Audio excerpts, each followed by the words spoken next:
Hello everybody, my name is Godric and I am a left-hand path practitioner. I am here to show you all my Book of Shadows or Grimoire, whatever you want to call it. It doesn't matter, you can call it the book.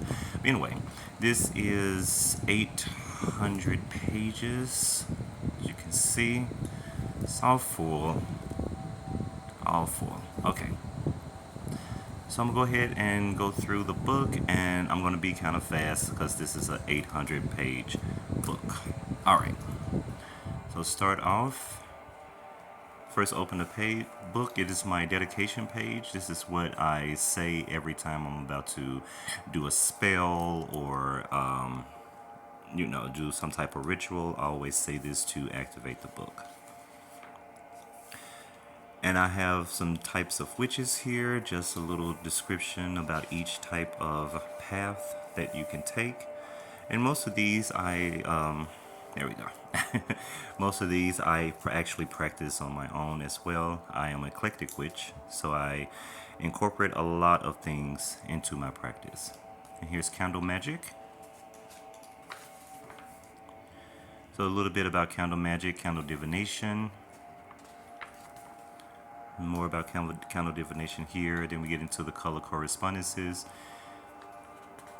So I decided to have each particular color candle to have their own page. So as I'm continuing my research and studying and everything, different cultures, different practices, I have room to write other ways, other correspondences for each color candle. And if you're wondering where I got all these stickers from, it was in between Amazon and Wish. They have very, very good stickers, and yeah, they're very cheap too, so they're not expensive, so that's what I like. So I have some dressings, how I dress my candles, and some chants. Then we get into the days of the week.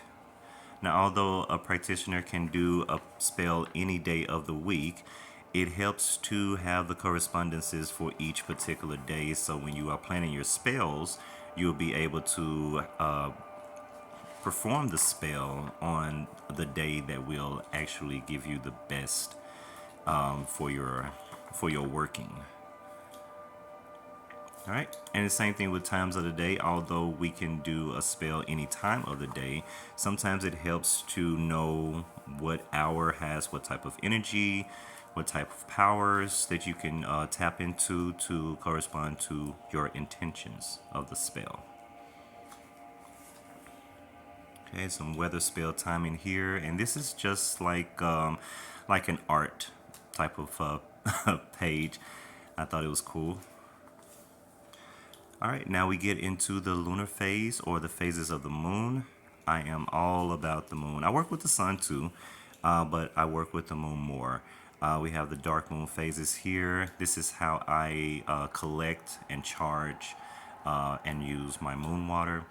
Just make sure you know that you don't always have to collect full moon water. You can also collect new moon water for cleansing and new beginnings, or like waxing for creating and growing. So there's all types of ways you can do that. Okay, so these are the different moon phases. So we start off, I should get something to put on here. This book is big, y'all. All right, so start off with the new moon. So I put this is my ritual that I do every new moon. So I got that in there. So we got the new moon in my tarot spread that I use every new moon. Waxing crescent. The first quarter. Can't get it straight. Okay, here we go. All right, waxing gibbous. Then we get into the full moon.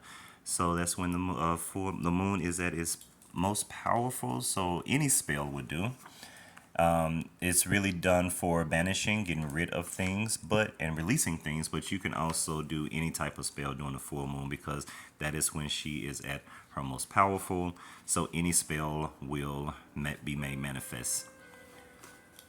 So I wanted to make sure I have the correspondences for each month, each full moon of the month. So when I'm planning out my spells, I can plan it out according to their correspondences. And these are the names that I call each month. I know it's different for different cultures, different people. And I also have like the other names that is called underneath. So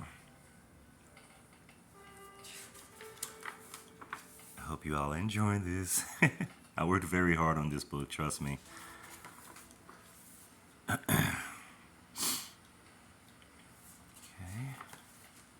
So we have drawing down the moon. So this is how I draw down the moon, which is basically it's a process that you're calling the moon goddess into you.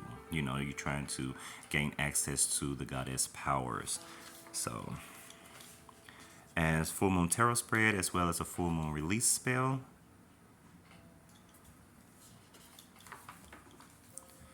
Waxing gibbous.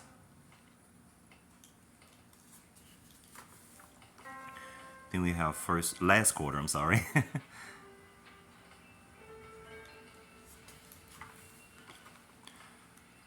All right, we have the waning crescent.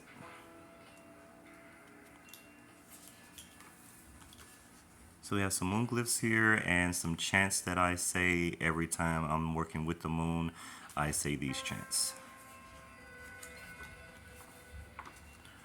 All right, so throughout the book you will see witchy tips. So I have like a actual picture here, and then I have witchy tips down here. Now up here I do have some witchy tips up here as well as affirmations and spells because I did this part of the book first, and then once I was done I came back and filled in this part. All right, so the magic of gemstones and crystals. And I got this little folder when I bought my gemstones. Thought that was cool, so I put it in my book. Let me know what each gemstone is and how to work with it.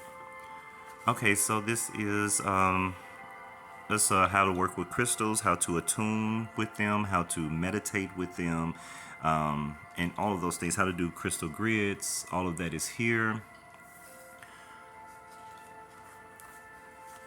And these are the different types of crystals and how you can use them as far as health is concerned or intuition, or if you have phobias. There are certain crystals for every single thing that you're going through. We have cleansing crystals. It is very, very important that you know what crystals you have because some crystals do not like water. So you can't cleanse them through the water, and some crystals don't like sun, so you can't charge them through the sun. So it's very, very important that you know what type of crystal you have or you will damage them. All right, divination. Now this is just like, I think that's better. Okay, this is just like, just a brief detailed description of each method of divination. I don't practice all of them, but I study a lot about all of them. So, like, I would love to start dowsing, using a pendulum. I have a scrying mirror. Also have a Ouija board, but there's a lot of other things that I would love to start doing as far as my divination. All right, now we get into the wheel of the year. Now, the wheel of the year is our festivities, our holidays, our celebrations. That is when we celebrate the wheel of the year, you know, how everything goes in a complete circle and back again. So I'm just talking about the wheel of the year here, talking about the sun and the fire festivals, and also talking about the sacred legend that's talking about the goddess and the god transforming themselves as they reflect the cycles of nature. And that's the god and goddess right there, most likely doing Mayday. All right, so all of the different festivities, the Sabbats, I have them the same way. They have the same format. So we're gonna start out with Sowing. They all have their own wheel and a title page with all of the names that they're called all over the world, and of course their sigil. So here's correspondences and information. Have a tarot spread and an ancestor spell. We have some rituals here and a prayer.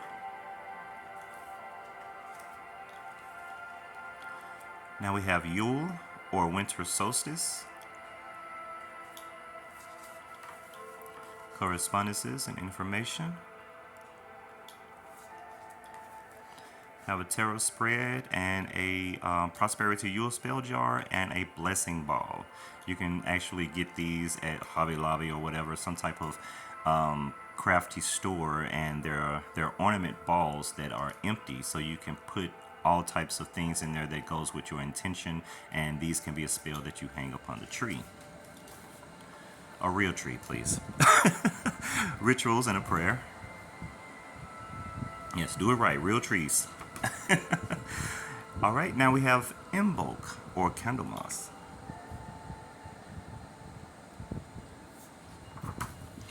Correspondences and information. Oh, tarot spread and a good luck spell. And some rituals and a prayer.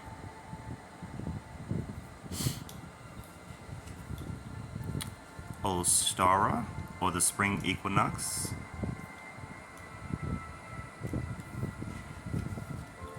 I think I can take this out now. Let it just sit. There we go. All right. Have correspondences information. Tarot spread and a manifestation egg spell. And rituals and a prayer.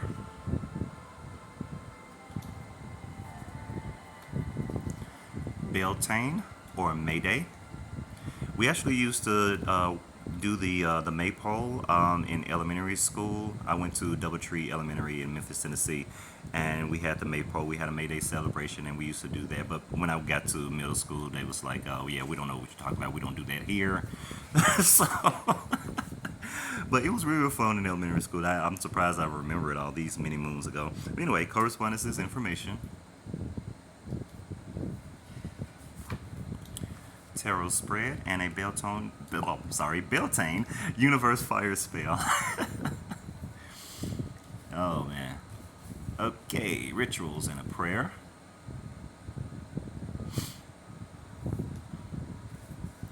We have Litha or the summer solstice.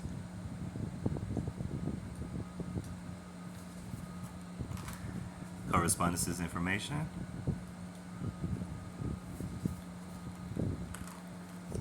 Tarot spread and a sunflower affirmation spell. And rituals and a prayer.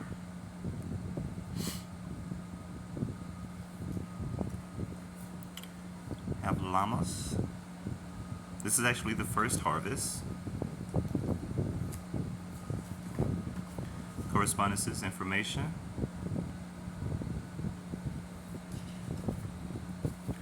Tarot spread and a spell for courage.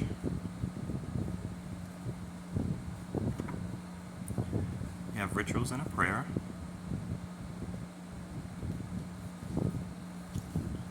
And last but not least, we have Mabon, because I started with Sowing. So Mabon is the autumn equinox and the second harvest, Sowing being the third. Correspondences information. Tarot spread and an apple banishing spell.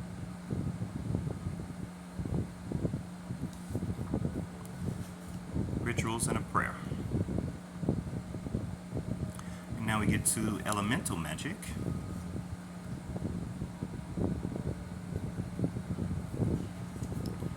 So this is just saying how we can use elements in magic and invoking the elements. This is how I invoke the elements when I'm doing my rituals.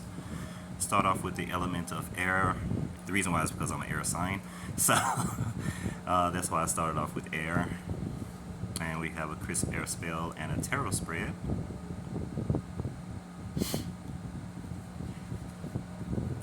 The element of fire.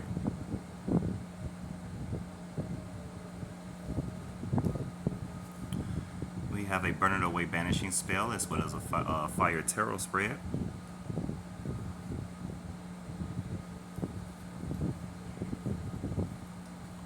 The element of water.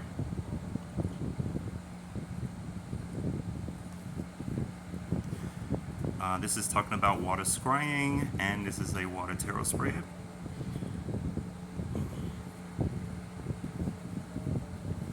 And we have the element of earth.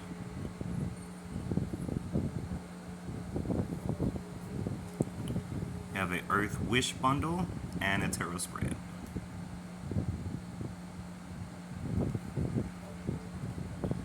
And this is spirit.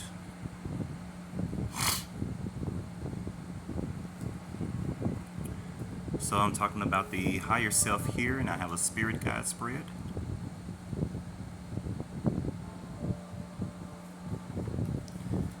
And it's just some symbols, and this, I love this. I found this online, and it actually breaks down each element, and I love it. Oh, put that down. Okay, so numerology. So I wanted to focus on life path numbers, so I did mine. So my birthday, June 13, 1979. Yep, that's me. I'm old. You know, don't hate. Anyway, my life path number is 9. So this is just talking about each life path number, what they mean.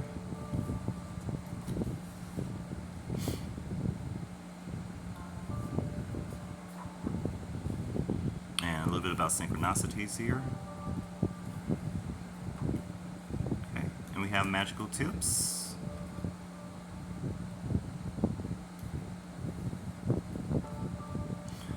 Alright, so this was actually a cover-up. So let me tell y'all, practitioners, all witches, don't be scared to write in your book. If you mess up, just cover it up. That's all you gotta do. Just cover it up. So I cover it up, and so I put Egyptian sorcery, just a little bit about Egyptian sorcery. I mean, I have books on Egyptian magic. I just wanted to put something in here because I did kind of mess up on this section. Okay, a little bit more about that. Talking about Anubis here in the Ankh.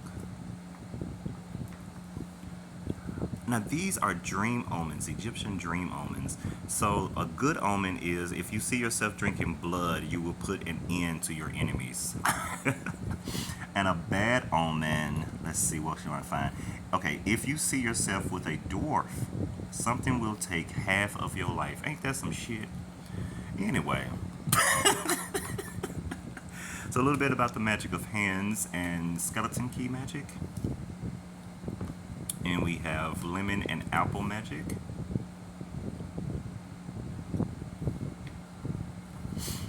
And allspice. And then we get into altar tools. Yay. So here I put this illustration of just a basic generic altar, so just in case whoever that gets my book, you know, they'll be able to actually just follow this format, and over time it's going to change, trust me. Your altar is never going to be the same. So we're talking about altar here, certain items you can put on your altar consecration that I use, and some flowers, herbs, and resins that I always keep on my altar, rue, rosemary, palo santo, and dragon's blood. So now we have the wand. So I'm talking about the wand and everything, and these are the different types of wood, and what their correspondences is. So, you know, if you think about getting a wand, you can just look at the wood and see what they have, okay? And ceremonial knife or the athame. Just talking about how to use the athame and consecrate. These are types of knives and swords. I love knives and swords. You know, you can keep the guns. Give me the knife. I like the knife. Knife is good. You don't have to worry about knives. You can actually mess somebody up with a butter knife. You know, I'm just saying. Knives are awesome. They would not they would not let you down. Anyway, mortar and pestle. Talking about how what the mortar and pestle is and how to work with it and using it with your herbs. And here's some black magic herbs, just in case you gotta fuck somebody up. Okay, and we get into the chalice. Y'all see this picture? I saw this online. I had to get it because she's picking up her glass, and I guess is right across from her is a bitch that got her fucked up. So she's picking up her glass, take a sip, and then she's like, this finger sign right here, it means fuck you and your mammy. That's what that means. So, all right. So we talking about the chalice here, the magical uses of it, and now the cauldron. Some witch's brew, and then we have magical tips here.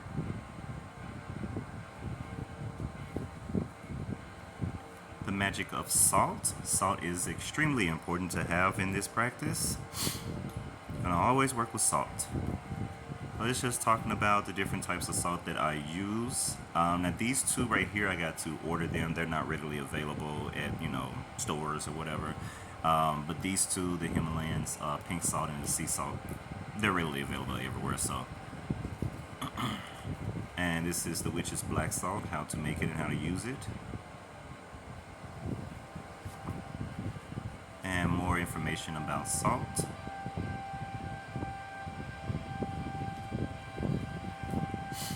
Now we get into snake magic.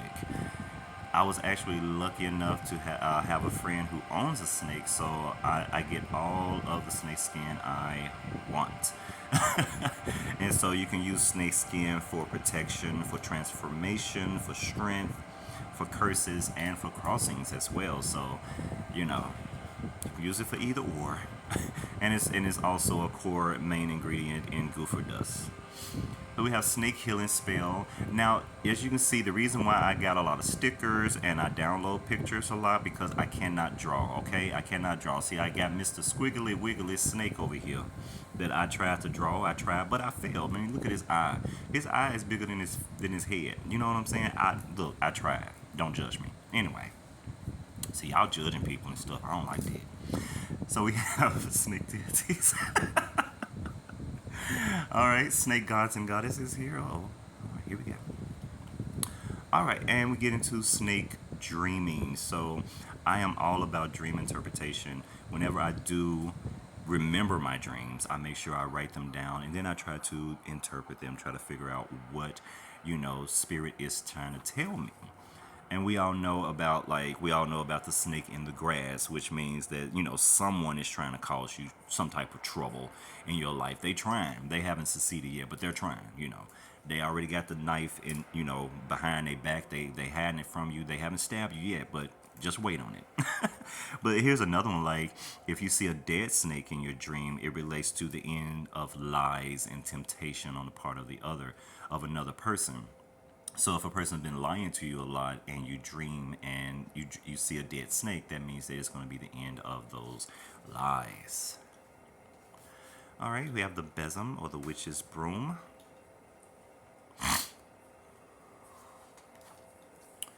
All right, and we get into warding. Now, one of the most important thing is warding.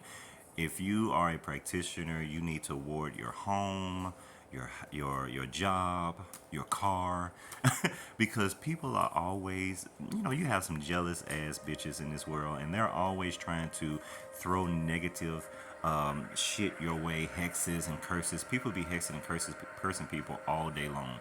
So you make sure that you are protected.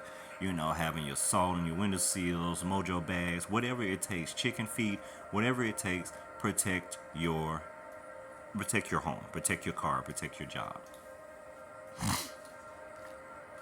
All right, and we have honey jar, which is a sweetening up type of spell. So if you have an asshole at your job or in your family, or someone just need to, calm the fuck down, take a chill pill, and be a little nicer to everyone. So this is what you do. So you put them in a honey jar. Of course, it's nothing but sweet stuff, sugary stuff, because you want them to be sweet on you. All right, some jar spell tips here, and we get into iron in witchcraft. So I'll talk a little bit about witchcraft iron uses and also coffin nails, how to use those in your practice. And we get into the witch bottle. I've made 4 of these so far because I've moved, and each time I move, I make sure I make another witch bottle to protect that space that I'm in. So, all right, some witchy tips here, and then we get into the magic of feathers. It is very, very awesome when you find feathers. And I love finding feathers. I feed the birds all the time. I love the chirping. They make such beautiful noise. And it is a way of me giving back to nature as I'm feeding the creatures of nature. And so I'm talking about the different types of birds and how you can incorporate their feathers if you so find one. How you can incorporate their feathers into your magic. So, like if you get an eagle's feather, that is a symbol of great strength and courage and power, and it can also be used to drive away harmful energy. So, if you have an eagle feather, there you go. All right, and banishment. Every single practitioner needs to know how to banish things and people, okay? So if someone is, in your life, or you have something, you could have opened up a portal and allowed something to enter into this realm. You need to know how to get rid of it. Okay, you need to learn how to get rid of it. You need to learn how to get rid of people. Okay, like this right here is say, go here today, gone tomorrow. That's what banishing means. Here today, gone tomorrow. All right. Glad we got that clarification. I was talking a little bit about what would you need for simple banishment spells, and we have the freezer spell here. Some banishing herbs, as well as a banishing jar spell.